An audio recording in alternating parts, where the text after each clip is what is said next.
ചോദ്യപേപ്പർ ചോർച്ചയിൽ നിന്ന് തുടങ്ങിയതാ. ഇപ്പൊ രാഹുൽ ഗാന്ധിയുടെ പ്രഹസനം വരെ ഇപ്പൊ എത്തി നിൽക്കുകയാണ്.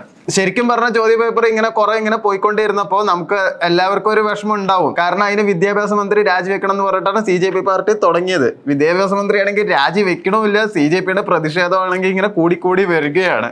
ജന്തർ മന്ദിറിൽ പ്രതിഷേധത്തിന് അനുമതി ആക്ച്വലി സുപ്രീം കോടതി കൊടുത്തതാണ്. പക്ഷെ അത് നിയമലംഘനമായിട്ട് ഇപ്പൊ കുറെ മുന്നോട്ട് പോയി. ഇപ്പൊ പോരാത്തിന് കേന്ദ്രമന്ത്രി CJP അണികളെയൊക്കെ കണ്ടിട്ട് സംസാരിച്ചു എന്നൊക്കെ പറയണത്. അത് CJPന്റെ വിജയം ആണെന്നൊക്കെയാണ് പറയുന്നത്. പക്ഷെ പോയിട്ട് സംസാരിച്ച അത് ഫസ്റ്റ് റെസൊല്യൂഷൻ തന്നെയാണ്. പക്ഷെ അത് CJPന്റെ വിജയമാവില്ല. കാരണം ഇപ്പൊ CJP എല്ലാം നിയമലംഘനമാണ് നടന്നിരിക്കണത്. ശരിയാ, ചോദ്യപേപ്പർ പോയി, അത് കാരണം 20ഓളം കുട്ടികൾ സൂസൈഡും ചെയ്തു. അത് കാരണമാണ് ഇത് ഇത്രയും വലിയ പ്രശ്നമായത്. ശരിക്കും പറഞ്ഞാൽ ഇതിൽ BJPയിലാണ് ശരിക്കും പ്രശ്നം ഉണ്ടായിരുന്നത്. ഒന്നുമില്ലെങ്കിൽ ധർമ്മേന്ദ്ര പ്രധാനെ രാജിവെപ്പിക്കാൻ കഴിഞ്ഞില്ലെങ്കിലും അയാളെ വേറെ വകുപ്പിലേക്ക് BJPക്ക് മാറ്റാമായിരുന്നു. അങ്ങനെ മാറ്റിയിട്ടുണ്ടെങ്കിൽ ഈ പ്രശ്നം ഇങ്ങനെ ആവില്ല. എന്നിട്ട് നല്ലൊരു വ്യക്തിയെ, ആ വിദ്യാഭ്യാസ യോഗ്യതയുള്ള ഒരാളെ വിദ്യാഭ്യാസ മന്ത്രി ആക്കിയിട്ടുണ്ടെങ്കിൽ CJPന്റെ പ്രതിഷേധം ഒന്ന് അടങ്ങായിരുന്നു. കാര്യങ്ങൾ അങ്ങനെ കുറച്ച് മയത്തിൽ പാർട്ടിക്കാരെ കൊണ്ടുപോകണം. അങ്ങനെയാണ് ശരിക്കും പറഞ്ഞ പൊളിറ്റിക്സ്. പക്ഷെ ഇവിടെ എന്തോ അതൊന്നും അവര് ചെയ്തില്ല. ഇത് ശരിക്കും പറഞ്ഞാൽ BJPയുടെ തെറ്റുകാരനാണ് ഇത് വരുന്നത്. ബാക്കിയുള്ള പാർട്ടിക്കാർ ഇപ്പൊ അത് മുതലെടുപ്പ് നടത്തുന്നുണ്ട്. മെയിനായിട്ട് കോൺഗ്രസ്സുകാർ അതിന്റെ മുതലെടുപ്പാണ് ശരിക്കും നടത്തുന്നത്. അതാണ് ഇന്നത്തെ പേപ്പറിൽ മൊത്തത്തിൽ ഉള്ളത്. അപ്പോൾ പ്രധാന വാർത്തകളിലേക്ക് സ്വാഗതം. എന്റെ കൂടെയുള്ള ആതിര. CJPയെ കുറിച്ച് ദീപിക പത്രത്തില് മോദിയുടെ വസതിക്ക് മുന്നിൽ രാഹുലിന്റെ മിന്നൽ ആക്രമണം എന്നൊരു വലിയൊരു ഹെഡിങ്ങിലൂടെയാണ് ഫോട്ടോ സഹിതം കൊടുത്തിട്ടുണ്ട്. പരീക്ഷാക്രമക്കേടിനെതിരെ പ്രധാനമന്ത്രിയുടെ വസതിക്ക് മുന്നിൽ അസാധാരണ പ്രതിഷേധം നടത്തി പ്രതിപക്ഷ നേതാവ് രാഹുൽ ഗാന്ധിയെയും പ്രിയങ്ക ഗാന്ധി MPയെയും ബലം പ്രയോഗിച്ച് റോഡിലൂടെ വലിച്ചിഴച്ച് കസ്റ്റഡിയിലെടുത്ത പോലീസിന്റെ ബലപ്രയോഗത്തിൽ രാഹുലിന്റെ മുഖത്തും പരിക്കേറ്റു. പോലീസ് ബസിന്റെ വാതിലിൽ പ്രിയങ്ക തൂങ്ങി നിൽക്കുമ്പോൾ വാഹനം മുന്നോട്ടെടുത്ത് വലിച്ചു പരിഭ്രാന്തി പരത്തി. തുടർച്ചയായ 2ാം ദിവസവും ദേശീയ തലത്തിൽ വൻ പ്രതിഷേധാഗ്നിയിൽ തിളച്ചുമറിഞ്ഞതോടെ ഡൽഹി മണിക്കൂറുകൾ സ്തംഭിച്ചു. കോൺഗ്രസ് അധ്യക്ഷൻ മല്ലികാർജുൻ ഖാർഗെ, കേരള മുഖ്യമന്ത്രി VD സതീശൻ, കർണാടക മുഖ്യമന്ത്രി DK ശിവകുമാർ, KC വേണുഗോപാൽ, മന്ത്രി VC വിഷ്ണുനാഥ്, 100ഓളം കോൺഗ്രസ് MPമാർ എന്നിവർ നടത്തിയ മണിക്കൂറുകൾ നീണ്ട പ്രതിഷേധത്തിലൊടുവിലായിരുന്നു രാഹുലിനെയും പ്രിയങ്കയ്ക്കും മുഖ്യമന്ത്രിക്കും മന്ത്രിമാർക്കും MPമാർക്കുമെതിരെ പോലീസിന്റെ അതിരുവിട്ട ബലപ്രയോഗമുണ്ടായിരുന്നത്. കോൺഗ്രസ്സുകാരെല്ലാവരും ഒന്നിച്ചുകൊണ്ട് ഇപ്പൊ തമിഴ്നാട് മുഖ്യമന്ത്രി വിജയ് അടക്കം ഈ കൂട്ടത്തിലുണ്ട്. അതെന്തായാലും ഇതിവിടെ പരാമർശിച്ചിട്ടില്ല. അതുമാത്രമല്ല, മാതൃഭൂമിയിൽ രാഹുൽ ഗാന്ധി ഇന്നലെ പറഞ്ഞ ഒരു ഡയലോഗും കൂടി പറയുന്നുണ്ട്. അറസ്റ്റ് ചെയ്യട്ടെ, ജയിലിൽ അടക്കട്ടെ, എന്ത് ചെയ്താലും ഈ സമരം മോദിയുടെ അധികാരത്തെക്കാൾ മഹത്തരമാണ്. നമ്മുടെ മക്കൾ അനുഭവിച്ച ക്രൂരതകൾക്ക് അവർ ഒരു നാൾ കണക്ക് പറയേണ്ടി വരും എന്ന് രാഹുൽ ഗാന്ധി. അപ്പോൾ അതന്നെയാണ് ആ ഫോട്ടോ ന്യൂസ് എല്ലാം ഇങ്ങനെ പക്കയായിട്ട് തന്നെ കൊടുത്തിട്ടുണ്ട് അവരെ പിടിച്ചു വലിച്ച് പോണത്. അതുപോലെ തന്നെ രാഹുൽ ഗാന്ധി ഒരു 4 ആവശ്യങ്ങളും പറയുന്നുണ്ട്. ധർമ്മേന്ദ്ര പ്രധാൻ രാജിവെക്കുക, വിദ്യാർത്ഥികളെ പോലീസ് മർദ്ദിച്ചതിൽ മന്ത്രി അമിത്ഷാ പാർലമെന്റിൽ പ്രഖ്യാപനം നടത്തണം, വിഷയം പാർലമെന്റിൽ ചർച്ച ചെയ്യുക, പോലീസ് അതിക്രമം അന്വേഷിക്കുക. ഇങ്ങനെ 4 കാര്യങ്ങളാണ് രാഹുൽ ഗാന്ധി എന്തായാലും ഉന്നയിച്ചിരിക്കുന്നത്. ഇതിലും ഭേദം ധർമ്മേന്ദ്ര പ്രധാൻ രാജിവെക്കുക തന്നെയായിരിക്കും നല്ലത്. അപ്പൊ എന്തായാലും ഈ സമരം ഒന്ന് കെട്ടടങ്ങും. നേരത്തെ ഈ ധർമ്മേന്ദ്ര പ്രധാൻ രാജിവെക്കുക ആയിരുന്നെങ്കിൽ ഈ സമരം ഉണ്ടാവത്തില്ലായിരുന്നു. അതുപോലെ തന്നെ വകുപ്പ് മാറ്റിയാൽ മതിയായിരുന്നു. ഞാൻ നേരത്തെ പറഞ്ഞ പോലെ എന്തെങ്കിലും ചെയ്താൽ മതിയായിരുന്നു. അപ്പൊ ഇത്രയാവില്ല. ഇതിപ്പോ പുതിയ പാർട്ടിയെ വളർത്തി വിടുന്ന ഒരു അവസ്ഥയായി. എന്തായാലും രാഹുൽ ഗാന്ധി പറഞ്ഞതിന് മറുപടി എന്തായാലും നരേന്ദ്രമോദി പറഞ്ഞിട്ടുണ്ട്. ആ മറുപടി എന്തായാലും ഇവിടെ നിന്ന് വായിക്കാം. ചോദ്യപേപ്പർ ചോർച്ച ഘോര പാപം, പ്രധാനമന്ത്രി. നീറ്റ് ചോദ്യ ചർച്ചയെ ഘോര പാപമെന്ന് വിശേഷിപ്പിച്ച പ്രധാനമന്ത്രി നരേന്ദ്രമോദി സംഭവത്തിൽ സർക്കാർ അടിയന്തര നടപടി സ്വീകരിച്ചിട്ടുണ്ട്. ഭാവിയിൽ ഇത്തരം ചോർച്ചകൾ ആവർത്തിക്കാതിരിക്കാൻ പഴുതടച്ച സംവിധാനം ആവശ്യമാണെന്ന് NDA പാർലമെന്ററി പാർട്ടി യോഗത്തിൽ മോദി പറഞ്ഞു. കുറ്റവാളികൾക്ക് കടുത്ത ശിക്ഷ ഉറപ്പാക്കും. ഇതിനായി പ്രഗത്ഭരായ അഭിഭാഷകരുടെ സേവനം തേടും. ഇത് ദേശീയ വിഷയമാണ്. ഇക്കാര്യത്തിൽ കക്ഷി രാഷ്ട്രീയമല്ല കാണേണ്ടത്. വിദ്യാർത്ഥികളുടെ ഭാവി കണക്കിലെടുത്ത് നീറ്റ് പുനഃപരിഷ്കാരമാണ് സർക്കാർ പ്രാധാന്യം നൽകിയതെന്നും മോദി പറയുന്നു. അപ്പൊ ഇത്രയൊക്കെയാണ് CJP പാർട്ടിന്റെ പറഞ്ഞിരിക്കുന്നത്. ഇതാണ് മാതൃഭൂമിയിലുള്ളത്. മംഗളം ആയാലും മലയാള മനോരമയായാലും കൗമുദി ആയാലും ജന്മഭൂമി ആയാലും രാഹുൽ ജന്മഭൂമിയിൽ അങ്ങനെ ഒരു വാർത്തയല്ല, അതല്ല കൊടുത്തേക്കുന്നത്. അരാജകവാദികളുടെ കലാപ നീക്കത്തിന് കോൺഗ്രസ് ഇടതു പിന്തുണ എന്നൊക്കെ പറഞ്ഞാണ് കൊടുത്തേക്കുന്നത്. അവരെ സപ്പോർട്ട് ചെയ്തേ പറയത്തുള്ളൂ, അതിനെ സപ്പോർട്ട് ചെയ്തിട്ടേ പറയുള്ളൂ. പക്ഷെ എന്തായാലും CJP പാർട്ടി ബാക്കിയുള്ള സാധനങ്ങളൊക്കെ നശിപ്പിക്കുന്നുണ്ട് നല്ല രീതിയിൽ. ചോദ്യ പേപ്പർ വിഷയത്തിൽ സാധാരണക്കാരുടെ വണ്ടി വാഹനങ്ങളൊന്നും തല്ലിപ്പൊളിക്കേണ്ട ആവശ്യം എന്തായാലും CJPക്കാർക്ക് ഇല്ല. അത് ഒരു ചട്ടത്തരം തന്നെയല്ലേ അവര് ചെയ്യുന്നത്. അതുപോലെ വേറൊരു വാർത്തയാണ്, പിണറായിക്ക് യൂറോപ്പ് മുതൽ മിഡിൽ ഈസ്റ്റ് വരെ നിക്ഷേപം.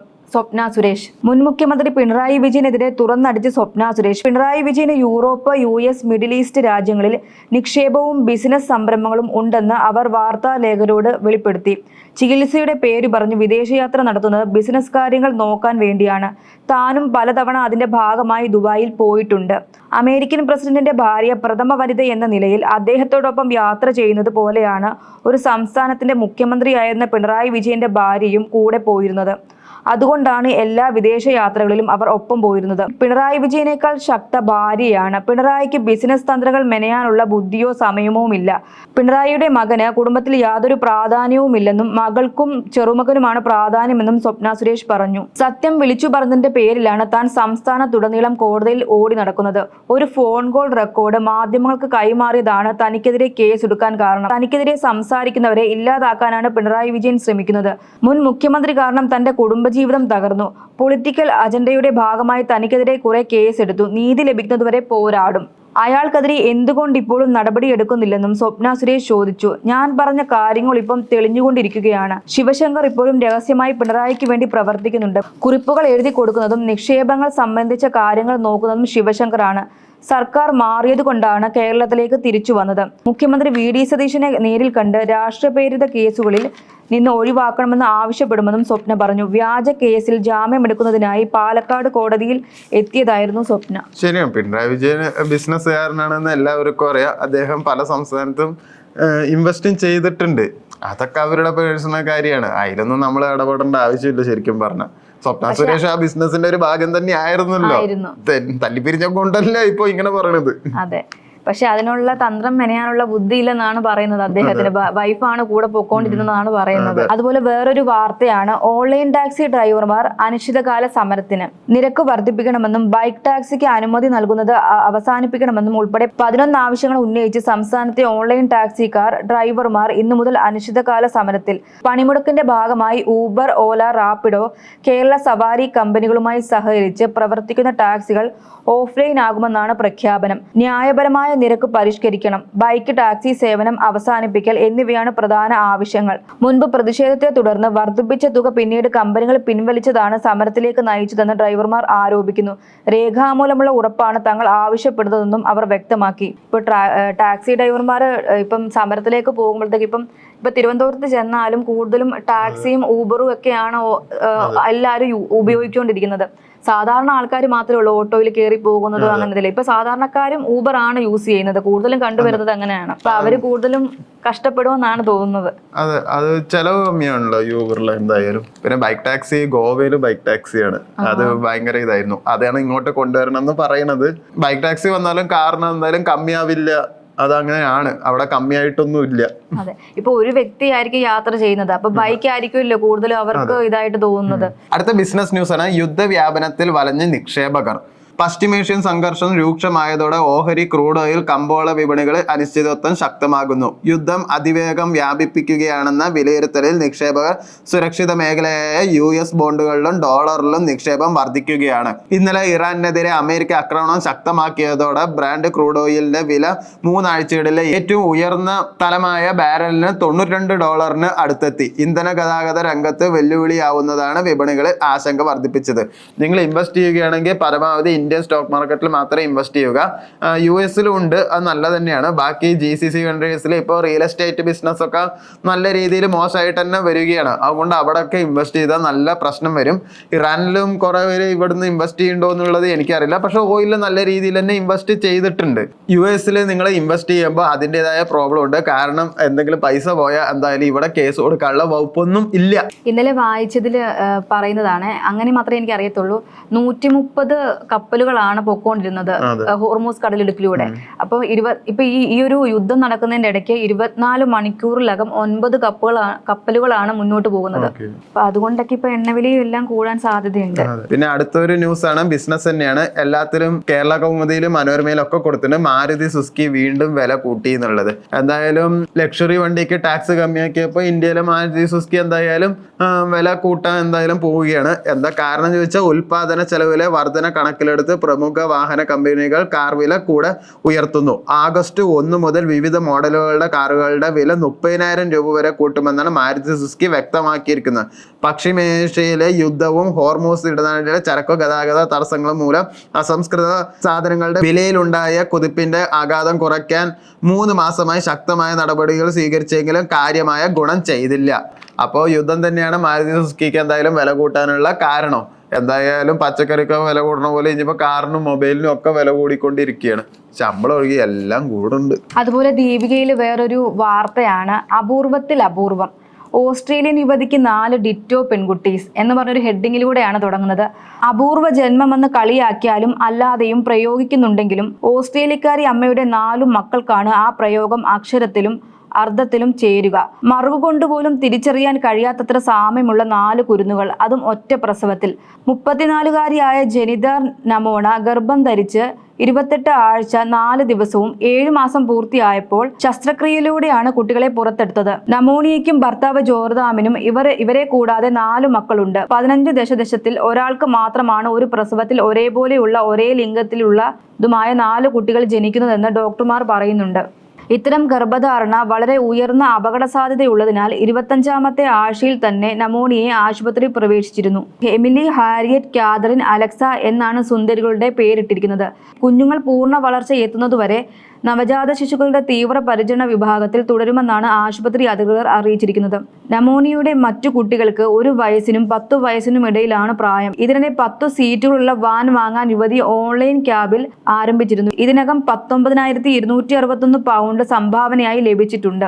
ഒരു പ്രസവത്തിൽ തന്നെ 4 കുട്ടികൾ എന്നൊക്കെ പറയുമ്പോ അതും ഒരേപോലെയാണ്. മറുകൊണ്ട് പോലും അവരെ തിരിച്ചറിയാൻ പറ്റില്ല.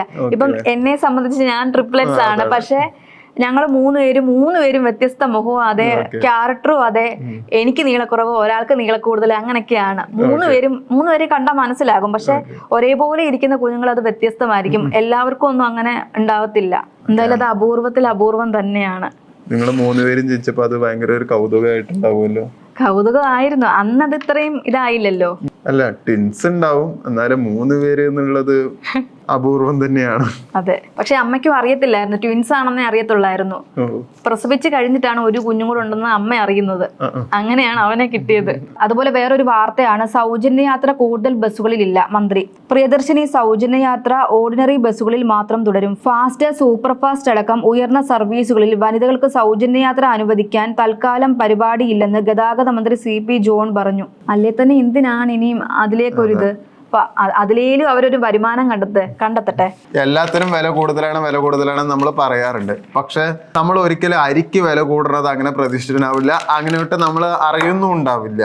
അപ്പൊ കുതിച്ചുയർന്ന് കുത്തരി വില. ഇപ്പൊ വിലക്ക് 60 രൂപയായി. സാധാരണ 32-33 രൂപയൊക്കെ ആയിരുന്നു കുറച്ചു കാലം മുമ്പ് വരെ. ഇപ്പൊ 55-58 ആ ഒരു രൂപയാണ് കഴിഞ്ഞ 2-3 മാസമായിട്ട് കാണുന്നത്. എന്തായാലും ഇപ്പൊ 60 രൂപയായിട്ടുണ്ട്. ബാക്കി 100 രൂപയുടെ പോസ്റ്റ്മാനൊക്കെ ഇപ്പോൾ 110-123 രൂപയൊക്കെ ആയിട്ടുണ്ട്. ആന്ധ്ര, കർണാടക, തമിഴ്നാട് എന്നിവിടങ്ങളിൽ നിന്നാണ് പ്രധാനമായും കേരളത്തിലേക്ക് അരി എത്തുന്നത്. അവിടെ നെല്ലിന്റെ വില കൂടിയത് കൊണ്ടാണ് അരിക്ക് വില കൂടാമെന്നാണ് വ്യാപാരികൾ പറയുന്നത്. ഇതിന് ആനുപാതികമായി കേരളത്തിലെ വിലയിലും മാറ്റമുണ്ടായി. സാധാരണക്കാർക്ക് അത് വലിയ ബുദ്ധിമുട്ടായിരിക്കും. മാവേലിയിൽ സബ്സിഡി അരിയുണ്ട്, അത് വാങ്ങുകയായിരിക്കും പിന്നെയും നല്ലത് തോന്നുന്നു. റേഷൻ കാർഡ് എല്ലാം പണി മുടക്കിയിട്ടിരിക്കുക. റേഷനും തടസ്സപ്പെട്ടിട്ടുണ്ട്. എന്തായാലും അടുത്ത സിനിമ ന്യൂസ് ആണ്. റിലീസ് ദിനം 100 കോടി നേടാൻ ജനനായകൻ. എല്ലാവർക്കും അറിയാം, നാളെ എന്തായാലും ജനനായകൻ റിലീസ് ആവാൻ പോവുകയാണ്. അപ്പോൾ ഞാനും അതിന് വേണ്ടിയിട്ട് ഒരു കട്ട വെയിറ്റിംഗ് തന്നെയാണ്. വിജയന്റെ ജനനായകനാണ്. ഞാൻ എന്തായാലും ടെലഗ്രാമിലൂടെ ഡൗൺലോഡ് ചെയ്തിട്ടൊന്നും ഞാൻ പടം കാണാൻ നിന്നിട്ടില്ല, കാണൂല. പക്ഷെ എന്തായാലും അതിനൊരു പ്രശ്നമൊന്നുമില്ല. എത്ര പേര് കണ്ടാലും എല്ലാവരും വിജയന്റെ സിനിമ ആയതുകൊണ്ട് തിയേറ്ററിൽ പോകും. പണ്ട് ആന്ധ്രയില് പവൻ കല്യാണിന്റെ ഒരു പടം റിലീസായിട്ടുണ്ടായിരുന്നു ഒരു 4 വർഷം മുമ്പ്. ഒരു ഇന്റർവെല്ലിന് മുമ്പ് വരെയുള്ള 40 മിനിറ്റോളം സിനിമ റിലീസ് ആവുന്നതിന് ഒരാഴ്ച മുമ്പ് ഔട്ടായി പോയി. എന്നിട്ടും ആ സിനിമ ആ വർഷത്തെ ഏറ്റവും വലിയ കളക്ഷൻ റെക്കോർഡായി മാറിയിട്ടുണ്ട്. അങ്ങനെ എത്രയോ സിനിമകൾ വെളിയിൽ പോയിട്ടുണ്ട്. എക്സ്പാൻഡബിൾസ് 3 ആണ് ഒരു ഫുള്ള് സിനിമയും ആദ്യം ലീക്ക് ആവണ എൻ്റെ ചരിത്രത്തിൽ ഞാൻ ആദ്യം ന്യൂസ് കേൾക്കുന്നത്.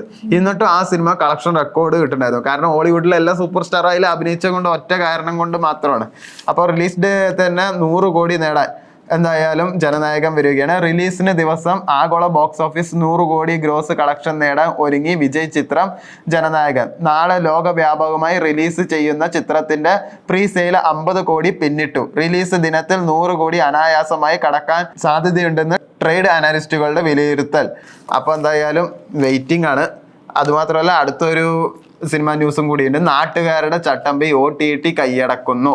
ടൊവിനോ തോമസ് നായകനായി ഡിജോ ജോസ് സംവിധാനം ചെയ്ത പള്ളിച്ചട്ടമ്പി ജൂലൈ 24 മുതൽ സോണി ലൈവിൽ സ്ട്രീമിംഗ് ആരംഭിച്ചു. 1957 കാലഘട്ടത്തിൽ ഇടുക്കി ജില്ലയിലെ ഒരു മലയോര കർഷക ഗ്രാമത്തിന്റെ കഥ ബിഗ് ക്യാൻവാസിൽ വലിയ താരനിരയുടെ അകമ്പടിയോടെ അവതരിപ്പിക്കുന്നു. കയാതു ലോഹർ ആണ് നായിക. വിജയരാഘവൻ, ബാബുരാജ്, സുധീർ കരമന, ശിവകുമാർ, ജോണി ആന്റണി, പ്രശാന്ത് അലക്സാണ്ടർ തുടങ്ങിയവരാണ് താരങ്ങൾ. അപ്പൊ ഈ സിനിമ അന്ന് റിലീസായപ്പോൾ അത്ര ഓടിയില്ല, ഹിറ്റായില്ല. കാരണം ആ സമയത്ത് ഇറങ്ങിയ എല്ലാ പടവും പൊളിഞ്ഞു. കാരണം ഇത് വിഷു ടൈമിൽ ഇറങ്ങിയതാണ് ഓർമ്മ. അന്ന് വാഴ 2 ആണ് ഹിറ്റായത്. അന്ന് പള്ളിച്ചട്ടമ്പി അത്ര ഓടിയില്ല. ഡിജോ ജോസ് പിന്നെ പൊതുവെ കുറച്ച് ഇടതുപക്ഷ ചായവിലാണ് കഥ പറയാറുള്ളൂ. ആളെ ഏത് സിനിമ എടുത്തു നോക്കിയാലും അങ്ങനെ ഒരു ഇടതുപക്ഷത്തെ സപ്പോർട്ട് ചെയ്യുന്ന രീതിയിലാണ് കണ്ടിരിക്കുന്നത്. അദ്ദേഹത്തിന്റെ നല്ല സ്ക്രിപ്റ്റ് എന്ന് പറയുന്നത് ജനഗണമനയാണ്. നല്ല ബ്ലോക്ക് ബസ്റ്ററായ സിനിമയും ജനഗണമന തന്നെ ഉള്ളൂ. സ്പോർട്സ് പേജിൽ ഇന്ന് കണ്ണീർ പേജ് പോലെയാണ് കാണിച്ചിരിക്കുന്നത്. കാത്തിരിക്കാം. 2026 ലോകകപ്പ് അതിവേഗം കടന്നുപോയി. അടുത്ത ലോകകപ്പിലേക്ക് ഇനി 4 വർഷം കൂടി. അപ്പൊ അടുത്ത ലോകകപ്പിൽ എന്തായാലും ഇനിയിപ്പോ നെയ്മർ മാത്രമേ മിക്കവാറും ഉണ്ടാവുള്ളൂ. മെസ്സി എന്തായാലും റിട്ടയർ ആയത് എല്ലാവരും പറഞ്ഞിട്ടുണ്ടാവും. ക്രിസ്ത്യാനോ ഇനിയിപ്പോ ഉണ്ടാവില്ല, നെയ്മർ മാത്രമേ ഉണ്ടാവുള്ളൂ. അദ്ദേഹം 43-ാമത്തെ വയസ്സിലെ ഇതാകത്തുള്ളെന്ന് ഇന്നലെ ഞാനിങ്ങനെ കണ്ടിരുന്നു. ഓക്കെ അടുത്ത ലോകകപ്പിൽ കളിക്കുമെന്നാണ് അദ്ദേഹം പറയുന്നത്. തിരിച്ചു വരുമെന്നാണ് പറയുന്നത് പൂർണ്ണ ശക്തിയോടെ. അദ്ദേഹത്തിന്റെ മകനും ഉണ്ടെന്നാണ് പറയുന്നത്. പൂർണ്ണ ശക്തിയോടെ ശക്തി കുറഞ്ഞിട്ടൊന്നുമില്ല. എന്താ ഈ ലോകകപ്പ് അവസാനം എന്തായാലും ഒന്ന് പതറിപ്പോയി. പക്ഷെ ഇനിയിപ്പോ തെളിയിക്കാനായിട്ടൊന്നും ഇല്ല മെസ്സിക്ക്. എന്തായാലും ഇതിനു മുമ്പ് ലോകകപ്പ് എടുത്ത് തന്നെയല്ലേ. നമ്മൾ ഏകദേശം എല്ലാ പത്രത്തിനും പ്രധാന വാർത്തകൾ ചർച്ച ചെയ്തിട്ടുണ്ട്. അടുത്ത വാർത്തകളുമായി നാളെ കാണാം.